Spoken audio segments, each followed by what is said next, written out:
Hey everyone, thank you for joining us. Today I'm Jonah.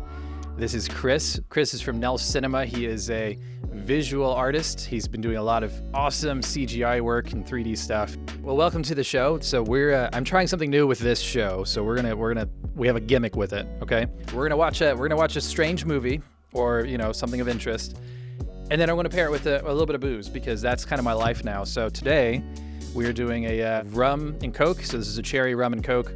So that's going to be what I'm pairing with this particular movie. So the rum and Coke, of course, is a every man's drink. This is like the working man's drink. So yeah, I'm working on my bartender skills on top of watching movies. Oh yeah, there you go. I also have a bottle of whiskey here, unrelated. I have a not finished bottle here.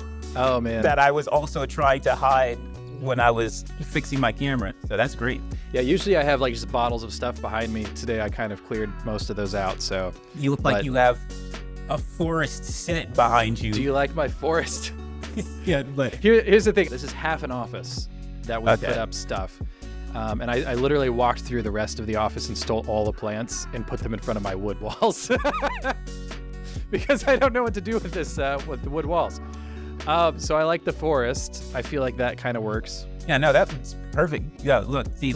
I've got a Funko Pop collection that I was hoping my camera would perfectly encapsulate. Just like it would be me and then Funko Pops behind me. But like I said, technology has betrayed me. So it's like at the worst angle. And I've been fiddling with it for like the last 30 minutes. And I was like, all right, I give up. Nice. All right, well, let's dive into a movie. You really captured his essence. Maybe his face could use a little more detail, though. It's like a photograph. I'm Adam. Chloe. Sure you're not gonna make fun of it? Just show me. All right. Oh my God. This might be the nicest thing anyone's ever done for me. You have 62 viewers and $300 total. So, Chris, what are your first thoughts? What are your initial thoughts with this movie? Initial thoughts before watching the movie or initial thoughts after the first viewing? I think the most important question is, did you like it? I definitely liked it. I liked it. It was very interesting, weird piece, but I love weird, non-traditional, because going into it originally, I didn't know what to expect. I purposefully ignored the trailers. I saw clips and like snippets and promotional photos for it, and I was like, all right, aliens, apocalypse, kids, rated R.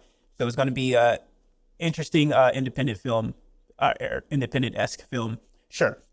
And then watching it, nothing happened the way I thought would originally like play out from what little bit I took in. So I like that. I like that little aspect. Overall, probably like 8 out of 10, just because some of the things that did play out, personally, I felt there was no payoff. Like things went a direction, but then that direction kind of just like hit a dead end. And then that was it. But overall, I liked it. I thought it was a really interesting movie. I watched it a second time. I think you told me that after like a second viewing, you didn't enjoy it as much. First time I watched this movie, it was very late at night. I was in the middle of editing a different project. And so I had the movie playing while I was editing. And I think that really helped because it was like 2 a.m. and I was tired. And I think it was just magical, the first viewing. I was like, this is perfect. I love every moment of this. I need to watch it again. And then I recommended it to you and we watched it again. I watched it with my wife that time for the second time around. And I was like, it's not as magical as the first time. It's still great. I still really like it, but it wasn't the same. And I think we'll get into that as well. But let's go into like sort of like your favorite part of the movie. Do you have something that specifically stuck out to you, whether it's the visual effects or whether it's the acting or any sort of specific piece? I don't know about favorite part. I'll have to come back to that. But something I did like about it was the practical effects. Because like the set designs specifically for the Vu's, I guess the cities that they were living in, the floating cities. Yeah. I liked the environment. They didn't show much overall. They show like the golf course like area, like them traveling to the Vuv. What was there? I thought I wrote down everyone's name, but I didn't write down the Vuv that was suing them or threatening to sue them. Oh, I didn't write down. was it like Susan? It was a female name. I think it was because it was like Shu Fui or something like that. Yeah, and they're that's like, right. That's "Who?" right. And they're like, Shirley? It was Shirley. Shirley, that's good. How long have you been with, How long have I been with you? yeah, that name. Shirley, for those who couldn't actually say the language. Yeah. Her office, I thought it was very interesting for an alien, especially the alien that looks like that, to have this sort of office. And then just the awkward moment. I guess this is my favorite part. Just like officially introducing the Vuv to us, because they've been foreshadowed. We saw like the 3D animated cartoon, the classroom scene. And I think right off the bat, I kind of knew that isn't what they look like. That's probably not what they sound like.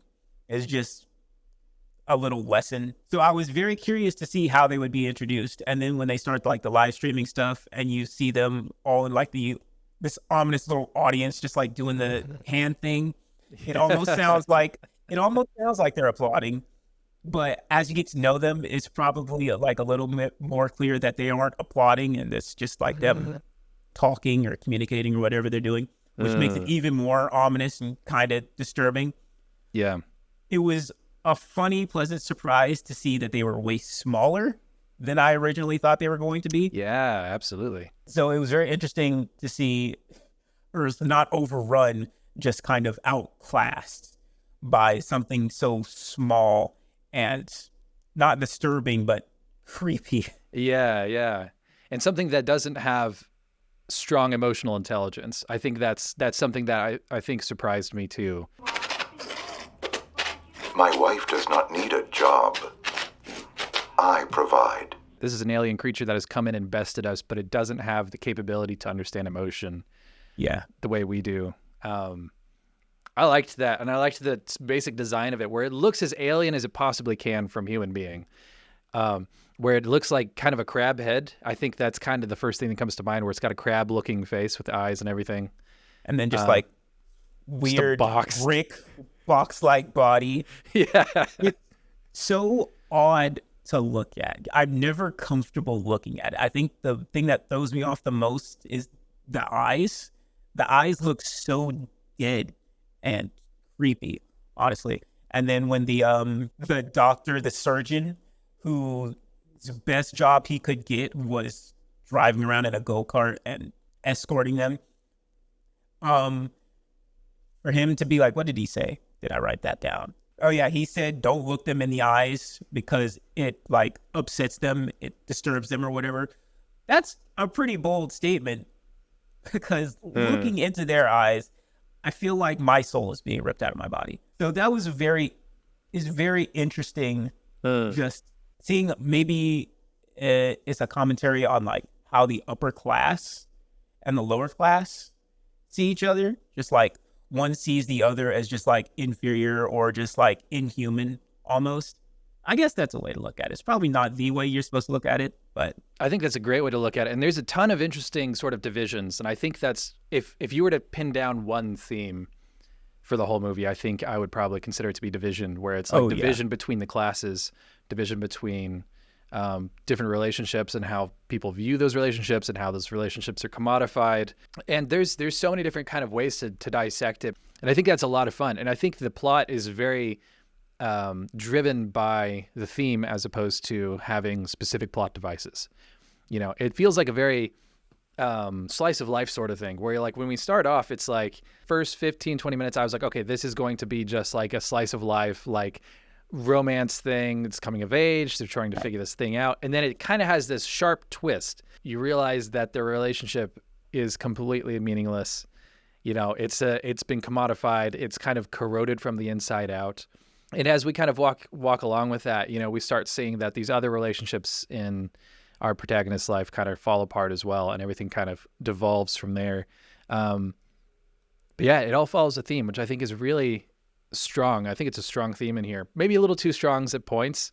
I think it's a little heavy-handed at times. I think one of the times when I think they could have leaned into it more was when Dad came home. So we have been establishing that Dad has left. He's kind of run off. He was supposed to be finding work, and then for whatever reason, he has not come back to the family, and he's not been sending money back. So he's kind of disappeared. And then he shows up in the middle of the night, and he's kind of feeling things out with his son, who hasn't seen him for a long time. And it's been pretty heavy on his son that his dad's been gone. And when Dad comes home, he realizes he was replaced by a Vouv, and not replaced so much as like now, It's a misunderstanding. It's of kind of the a actual misunderstanding. situation. Yeah. Yes. Which when I was watching it the first time, I was like, oh my God. Because like you have this realization where it's like, now that Dad's home, he's going to have to deal with this situation of being replaced by the thing that he's been running from his whole life. And like that felt like an amazing dramatic moment. And then he just disappears again, which is totally inside of his character. Totally makes sense. And like, the writer part of my brain goes, I see why they have this here, because the son needed to learn a lesson. But I wish we kind of dwelt a little more on this, because I felt like there was something that could have been really mined there. Yeah, that is one of the things, it's a small gripe. That's one of the gripes I have with this movie when I said they would go in directions and then kind of pivot. It would never go in the direction I think it's going to go. And then sometimes I felt like it hit a wall. Like you said, when it starts out, the first few minutes, 20 minutes, I think it was about 30 minutes because I timed it, a little over 30 minutes of it looks like finding love in this not dystopian, but this alien takeover, right? The world's changed. Our families are very clearly not meshing well together, but we're getting along. And then they introduce the live streaming aspect of it. And I'm thinking, okay, live streaming to the Vouv to make money. Okay, they'll expand on this a little bit. That couldn't have lasted about like 10 minutes as part of the main structure. It was kind of just like an obstacle. And then 10 minutes later, it's kind of just done. It's like a background gag. Yes. Like she's still doing it, but Yeah. he's kind of moved on to other stuff. And then the dad coming home to find the Vouv, I'm thinking, okay, that's going to be conflict. That's going to be him coming home, mom's upset. They're going to have some kind of confrontation. Son and the dad going to have some kind of confrontation. It's probably going to be some sort of conflict between the sister. There's so much that can happen here. Also, there's a family living in the basement. That has to be addressed. The Vouv is very important because it's the son of Shirley, and they kind of need him happy. Otherwise, the son gets sued. So there's just so much is about to explode, and I'm ready for it. And then he walks away. I was like, okay. Yeah. Because I feel like that's something that should be addressed. And then he never comes back. And like you said, I get it. When the movie was over, I was like, okay, I get it as an artistic choice. I understand that. But I kind of wanted to see things fall apart just a little bit. I kind of wanted some of that explored. Like there was so much going on. He literally came home and there were so many people in his house. He just left. Yeah. I was like, okay, sure. Me, I would have like at least explained the alien. Like at least explain that to me. I don't care about, yes, I do. I do care about who's in the basement? Why are they in the basement? What's happening there? Where are his eyebrows? What's going on? Someone tell me something. There was no confrontation. I thought there would be like a little bit of confrontation, maybe a discussion. And then I guess I would have liked some kind of conversation. And he's like, I will try to deal with this. I've been absent. Let me try. And then he barely goes a day and then he leaves. Okay. I would have liked something. Yeah. That would have given us some time with Dad to sort of resolve some of those things that maybe. And I would have been happy if nothing was resolved, like just an attempt at resolving, and then he continues with his character and just like runs away from runs away from his family, runs away from his problems, runs away from this perceived enemy he has in his head. I would have been okay with that, but he kind of just quits before anything's ever really explored.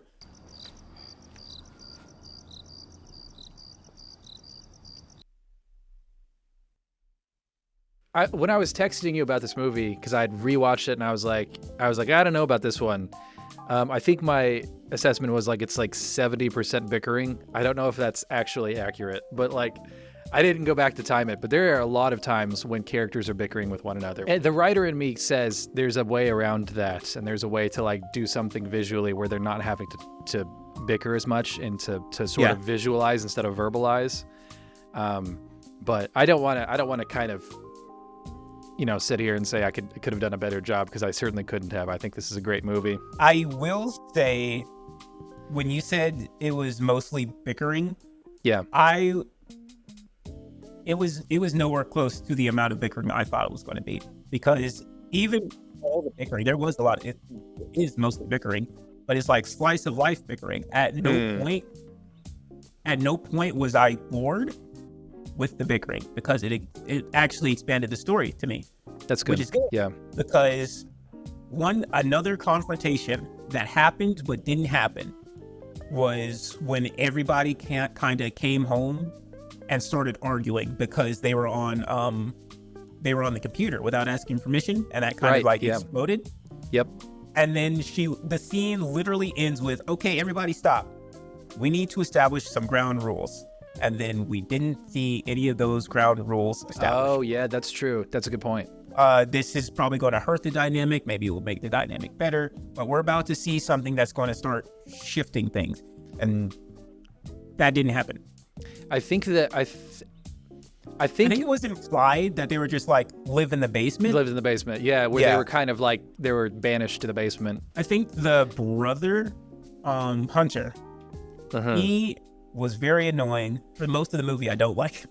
And I don't think you're supposed to. I like him better than his dad, who is whoring himself out to the food. He's a good foil for Adam's dad. Oh yeah, Mr. Marsh was interesting. And there's another thing I thought they were going to go into. I thought he was going to be more the antagonist of the film, just because of his outbursts. Yeah, he was very I want to be alpha male so bad vibes from that guy, because he's so grateful, he's so happy. He's like, hey son, look, you just gotta take responsibility, you can do it. And then the minute he gets disrespected by Beth and his son walks out, he immediately changes. He turns to her and is like, don't disrespect me in front of my son. And while she tries to like course correct and is like, I meant no disrespect. It's like, let me finish. Don't interrupt me. And he just turns into this complete Dr. Jekyll, Mr. Hyde type character. I thought that was going to be something like addressed. You even see it a little bit when Adam goes downstairs to the basement to like chill with them, because he doesn't want to hang upstairs with the Vove. He goes downstairs and he tries to have a moment, and then him and Hunter insult each other. Hunter leaves, and then you see the dad just like dramatically turn and look at Adam, and I'm thinking, are you gonna try and hurt him? Is this it? Is this where you like snap? And he never snaps. Like he gets very visually, he gets angry, but he never does anything with it. And then when it's time for him to come face to face with the Vove, I'm thinking, he's gonna try and put them out of the house probably. This is it right here. And then you see him in a dress and the wig, and it's just like this is funny. This didn't go the way I thought it was gonna go. Yeah. But wow. Yeah, I feel I feel like there was a moment where, again, we could have dug just a little bit deeper with the conflict and gone maybe a step further. Oh yeah. The amount of changes that the story goes through, where it's constantly kind of evolving into different. I don't want to use the word eras, because that's a really popular word right now, and I blame Taylor Swift. But there's different sort of chapters of the story, and you see it with the paintings, which is one of my favorite parts of the movie, is like all those little paintings where it's like, here's a slice of his life. And I think that's a really great story structure for especially an indie movie. A lot of indie movies do this. I mean, Wes Anderson's super known to do this. But it's fun to watch those chapters, and then you're kind of interpreting the pictures, and then you see like the vignette of whatever has happened in his life. Yeah. And I feel like if you dug in too deep and if you got into conflict too far, you might lose some of the magic of those sort of self-contained vignettes where it's building, but each vignette kind of concludes to some degree before the next one comes up. I'm tapping. I keep banging into my microphone here. Don't worry, I've done it like 3 times so far. You're good. Yeah, I definitely like the art aspect of it. It's not. I don't know why the art never clicked for me. The first time watching it, like, there's a lot of art talk. Why is the art important? For whatever reason, the first time I watched it, like the first half hour I was watching it, I didn't understand why they kept coming back to the art and showing the art. Like, they're great transitions, but like, why do they keep showing me art? Is he an artist? It took me way too long to piece it together. I'll admit that. It took me way too long. And then halfway through the movie, I was like, I get it. He's an artist. He's a painter. That makes sense. Look, he's painting a mural. That makes sense because he's an artist. Why did it take me so long to get this? Yeah, I love I feel like at its core, this is a movie about art, and how art is related to whether it's, the art relating to the arts with Adam, or whether it's like art and the patrons of art. It's kind of like comment on art criticism and comments on like the making of art. Is relationship art, is life art, it goes into all that stuff.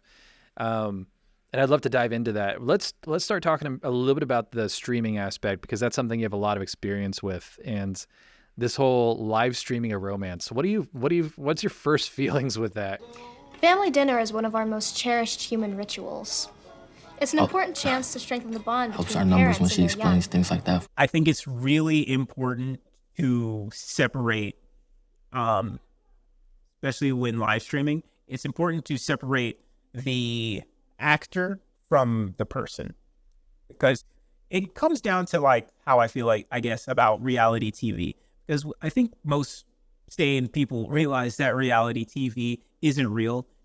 It's primarily scripted. It's going to be fake. There's going to be a air of just, it's false, it's just entertainment. It's not supposed to be real. Yeah. So the fact that we get like this alien species that can't even for themselves, emotions they're not real. Emotions are like a human thing, probably a flaw to them, right? And they have this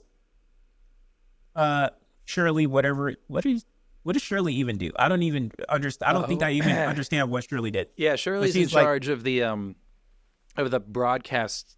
I don't want to say censorship, but she's in charge of making sure that everything is up to code and isn't falsified. So. Yeah, it was very interesting that the creature in charge of all that does research. Like, I've been studying you since almost a century, I guess. I know all about human emotions. Your human emotions don't line up with what I know. Therefore, you're being sued. It's interesting. Yeah. Because I would argue that them falling out of love is completely part of being in love. Like, that's part of the game. It's part of the game. It's part of being human. Yeah. And someone who isn't human telling you that you're being inhuman or you're being human incorrectly, that's a very interesting take. Yeah. Back to the whole live streaming thing. I think the movie does a very good job of holding a mirror to the bigger issue of live streaming, your personal lives, personal vlogs, a day in the life of this real person. It's not real. Yeah. Most of the time it's not real. If you've ever seen videos of a day in the life of a Facebook designer or something like that, and they're here's my normal human life. I wake up, I eat a whole bunch of vegan food, vegetables. I go to the office. I do maybe 2 hours worth of work.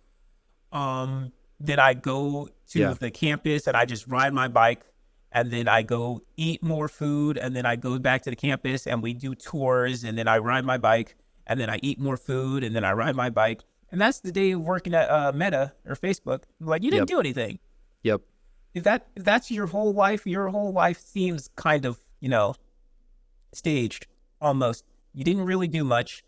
You did 2 hours of work. There's an air of like just falsehood around it. Yes. Yeah. And then when it comes to like relationship channels, relationship live streams, they're not doing anything. They're not doing anything that like actual couples do. They go on vacation seemingly every live stream.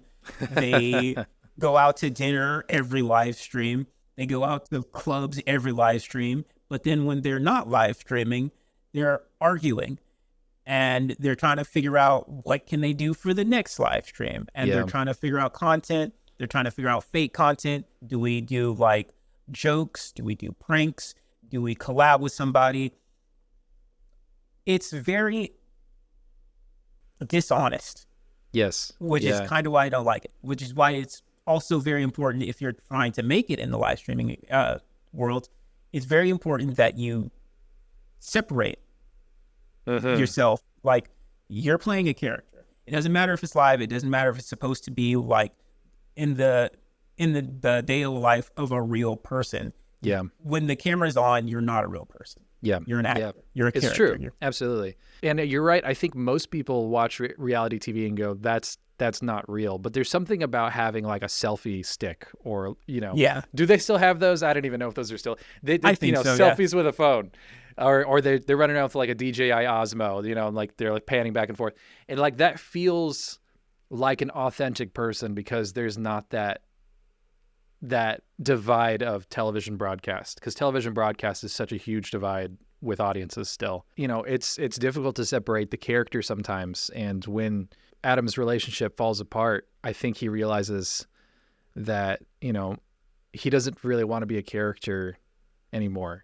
Because his girlfriend wants to be a character. She'll continue to be a character. And Adam is kind of going through these growing pains of like figuring out, okay, I don't want to be a character. I want to be authentic. But what is authenticity? Like, what does that look like? What does that look like as an artist? School is such a wonderful place, isn't it? Sure is. Great place to learn and hang out between classes with your girlfriend. Especially as we're like, AI art is getting better and better and better. I think my first time using it, you had got me onto the Discord with Midjourney, and you're like, you need to try this out. This stuff's crazy. I absolutely fell out of AI art. I think what interested me about AI art was the fact that it was so wrong. When it started, not wrong like this just feels awful. Wrong like it's not doing anything the way it needs to do, the way it needs to be done. Like, you type in fantasy art in the style of Finn and Jake, and then it would give me Finn and Jake colors, like the color palette, and then some of the characters that I put in the picture they had the color palette of a Finn character and a Jake character, but it looked so creepy. It was just this amalgamation of just like shapes and colors, and it almost looked like it was supposed to be Finn and Jake, but it definitely wasn't. And I was okay with that because I knew I could do better. If I worked hard enough, I could do better. I could create something like original. I can make actual art.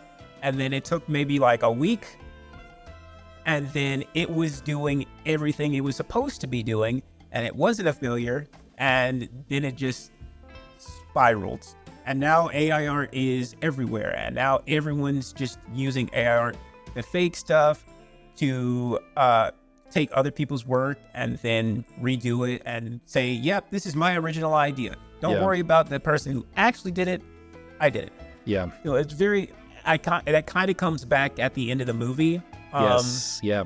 They take his work and just edit it. That's where I was getting to. No, I was going to say the same thing. As soon as we got to that moment, so what happens is the VOOV they've of course invited him up to their spaceship, and they're like, we're going to make you an artist. We're going to make you like our personal artist. You're going to go around the universe, and you're going to start, doing all these art murals for us. And then it's kind of a twist, because once you get in there, you see that they've brought the mural back from Earth and they've completely graffitied it to make it look like 1920s happy cartoons of Earthlings. They tore the wall down, edited the entire thing. Yes. Smiley faces. They put smiley faces on all the characters. They made them look presentable. I think in the original mural, the ship was dropping trash, and then they edited it to make it look like it was dropping food, and they were like providing food and nutrients and supplies to the humans down below. Yep. Yeah. Yep. Like, it just basically the whole thing was just, yeah, thanks for making us look good. We appreciate that. Like, I didn't do that. It's like, well, that's not what the painting shows. The painting that you're going to continue to paint for us over and over again, and then we're going to duplicate it, and then we're going to sell it. So basically, they do this. They go to other planets, and they're like, hey, your life would be better if we were the ones providing all the resources and the jobs, opportunities and stuff. They've got this whole alliance going. They basically do this. They're like parasites, essentially, I guess. Yes. Or locusts, even. It's like, have you seen The World's End? Yes. Okay. The whole concept of like they're Starbucking us, man. That's what comes to mind with these guys, where it's like they're coming in and they're making everything uniform. Even the art, which is supposed to be, an expression of ideals or an expression of individuality, is made to be uniform with their belief system. Yeah. Oh, I wrote that line down, actually. What did you write down? The line, he said, tell them how our arrival allowed you to transcend your barbaric nature and create your beautiful art. That's what he said. That's so good. Well, here's the thing. I think it's interesting that he reached a point in this story where he decided to not take the money. Yeah. Because it would have solved all of his issues. It would have solved all of the conflicts. He would have been able to solve the issues with the people in his basement. He could make sure they're put up somewhere. He could have solved the issues with his legal troubles. He could have solved the issues. I mean, like, everything could have been solved with this, but he still walked away. And I don't mean to come back to the dad again, but like, I feel like that's the lesson he needed to learn from that situation, where it's like he needed to decide what his value was, whether his value was, working for the man with a capital M, or if it's like, defending this artistic expression. And I don't know, man, it would have been tough to walk away from that. 6 months in space, and it's like, yeah, 6 months in space, and here's a fortune. That would have been tough for me to walk away from. Here's my thing. I was almost on that boat too until I saw the mothership, and it's just a rock. Oh yeah, floating in space for 6 months. I think they said, you're basically going to spend some time on this ship, on this dark rock, painting a mural. We're going to duplicate it. We're going to sell it. And then we're going to send you to another one of our other 12 ships. So I'm jumping around from 12 ships on this dark, creepy rock, listening to these things crawl around me. Yep. For 6 months, I can't do it. I don't care how much money. You can say 2.7 million is a lot. And I can definitely say, yeah, for 2.7 million, absolutely. Until you're there. I think them putting him in that, just the scene of him just like standing there with the edited mural behind him and just looking forward, all these aliens just like doing the thing in front of him, that's enough for me. One day is good. I'm going home. I can't do it. So I understood, like, it sucks, and I wish he could have tried to power through, but at the same time, couldn't be me. So let me ask you this, because you do VFX work, you do some awesome videos. At what points would you walk away from money? What point would I walk away from money? Yeah, I mean, like, look, if someone comes to me and they're like, hey, I need a video shot, I need it edited, like, for most things, I would be like, yeah, sure, whatever, as long as you're paying me. I don't really care, because I got mouths to feed, you know what I'm saying? But at what point do you say, this is where I'm, my artistic integrity is drawing a line in the sand? What is that for you? So at the moment, I'm almost not the best person to ask this question to, because I have walked away from money, but not because of integrity, because I don't have that much confidence in myself. So like, I would create something and then somebody would see it, go, hey, that's really good. And I wouldn't really believe it all that much, but I'd say thank you. And then they'd go, I will pay you this much money to do this.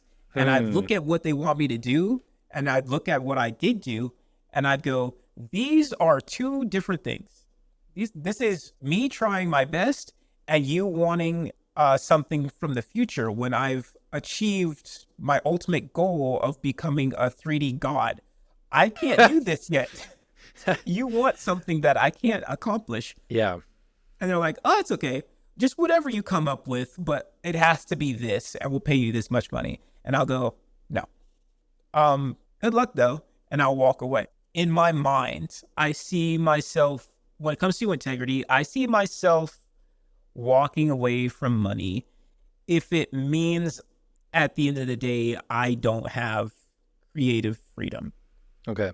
So I absolutely understand Adam in this situation, because if I write a book about freedom of speech and my editor takes it and goes, I like this, let me make some changes.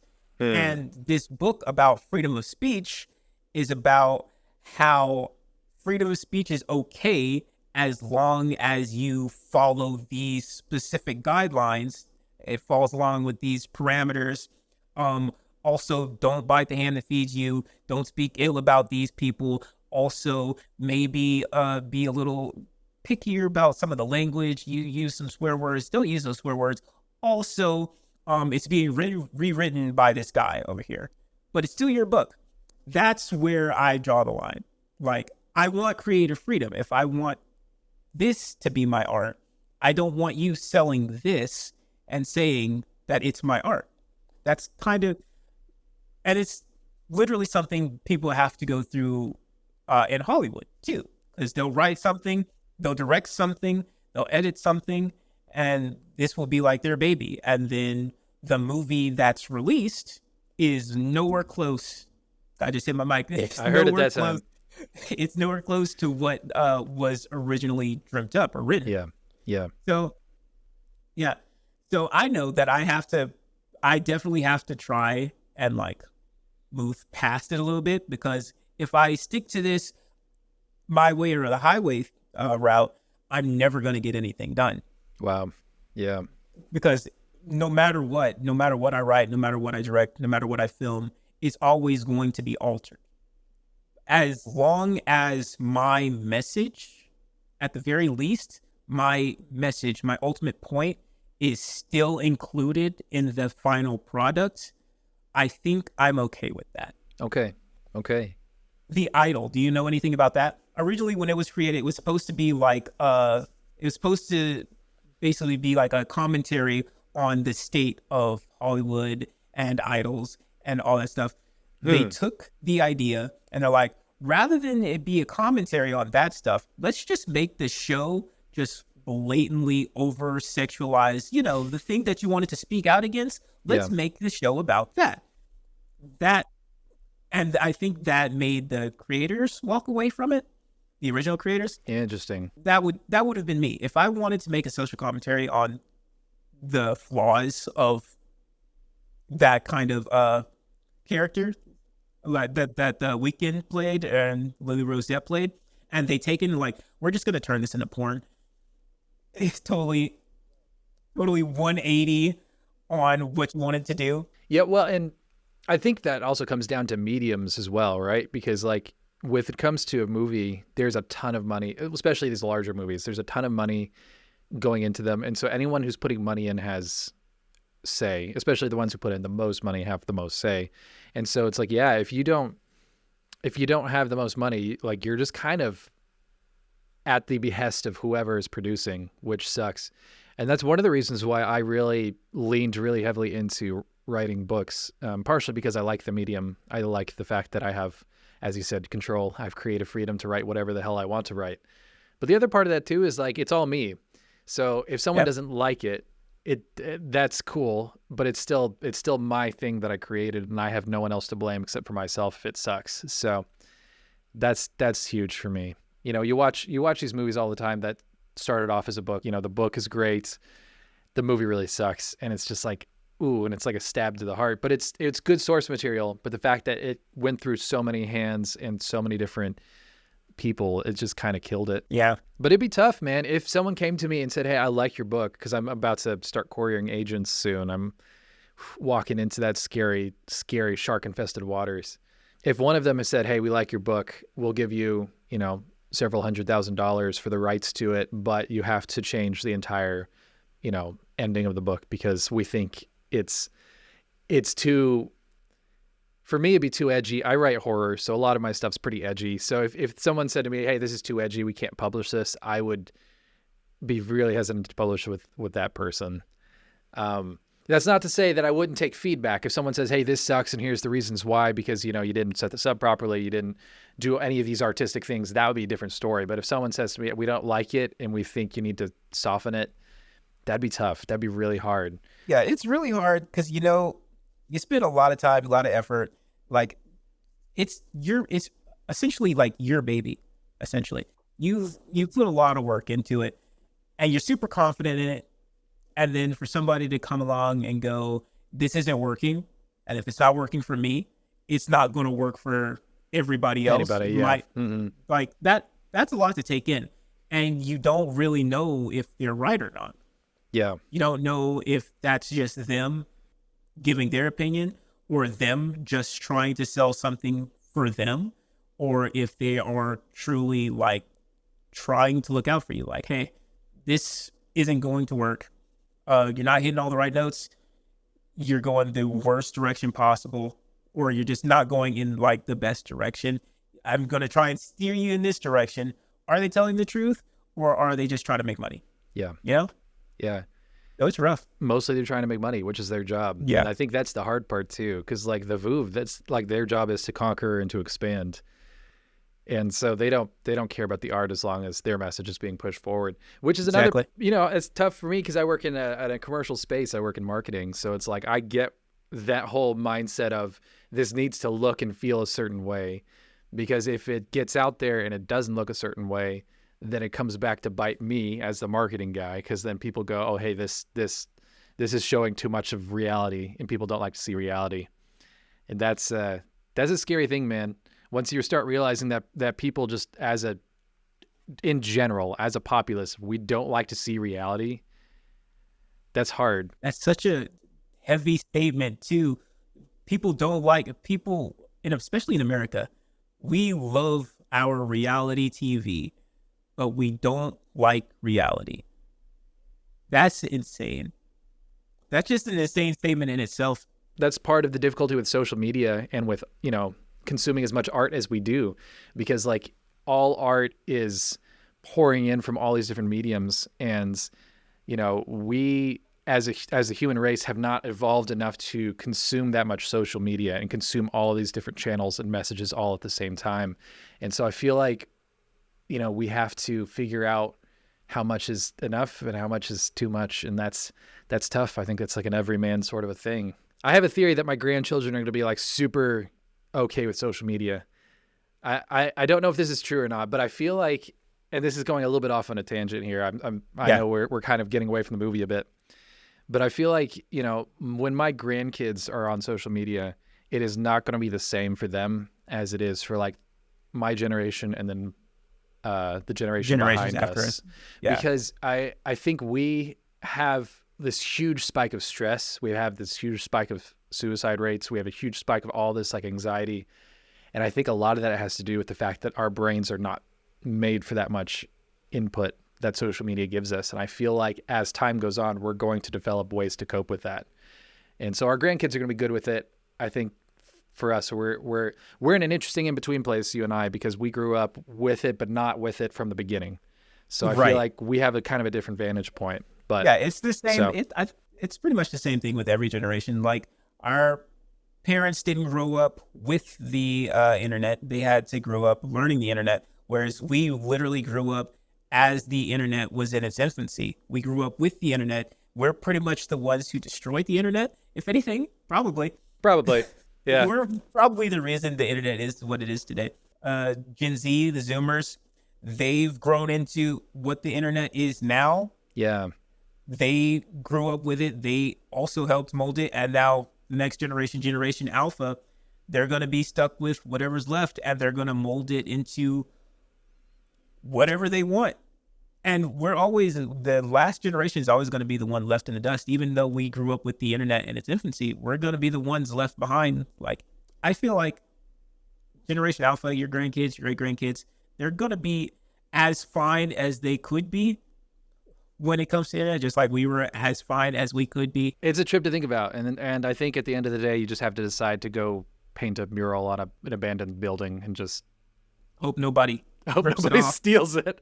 I hope nobody steals it and then makes it into something else, which is right now art. So if you post it online, damn it, like it's probably going to be stolen and used in AI in some form or fashion until guardrails are put up. But I don't think that's going to happen terribly soon. To them, it's literally not even the Vouv. I mean, it's literally not even them editing his art almost. As them, it's like, yeah, so this art piece is kind of about us, right? So therefore, it's ours, right? We took this, we made this painting. We can do whatever we want with it. We can distribute it, multiply it, distribute it, sell it, and you keep making our art for us, Yeah, and I and that's another sort of dichotomy that I think this movie explores a little bit. I feel like every couple vignettes it explores a different dichotomy to a certain extent. But yeah, the one with that one specifically, I think about like, and I don't want to call it any specific group of people, but like Star Wars fans, and where it's like they're kind of enforcing their own belief systems and interests upon this new medium of Star Wars, whatever is coming out, Star Wars shows, Star Wars movies. And it's like, at what point do the fans own the work, and at what point do you as the creator of said work have to say, you guys are crazy and you guys need to chill out because this isn't even yours, this is in my possession? That's an interesting dichotomy too that I feel like begs exploring a little bit further. But all right, do you have any final thoughts about our movie of today? Not Star Wars, the other one with aliens with the paddles. Yes, the other alien movie.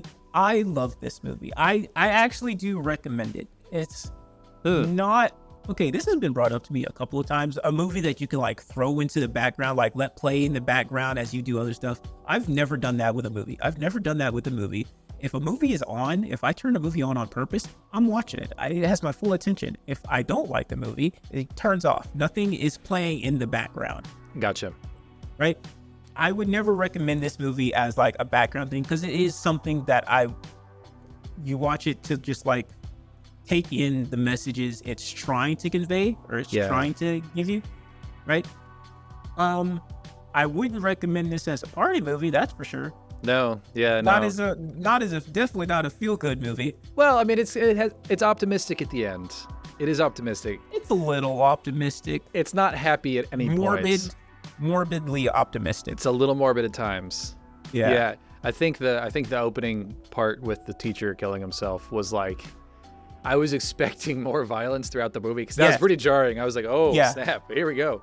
It's going to be this kind of movie. That's why every time something happened and took almost like a comedic turn, it threw me off, because like someone definitely blew their brains out at the beginning of the movie.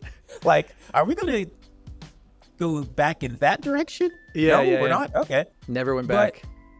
But I was never disappointed with this movie. I was surprised and confused sometimes, but I was never disappointed with this movie. Yeah, I think those are my final thoughts. I know they're jumbled final thoughts, but those are my final thoughts. No, those are great. Yeah, no, I echo your sentiments, to use a corporate term. I don't know if you hear that a lot where you're at, but everyone says echo. I echo your sentiments. This is a movie that you need to watch intentionally, but also you need to have a nice beer in hand, nice cold beer, something to like just chill out with. Because this isn't a movie that really is like keeps you on the edge of your seat or anything like that. This is just a sit at home Friday evening, if you're really tired, chill out kind of a movie. And it makes you feel unsettled, which is something I particularly am fond of in movies. It just kind of stirs with you.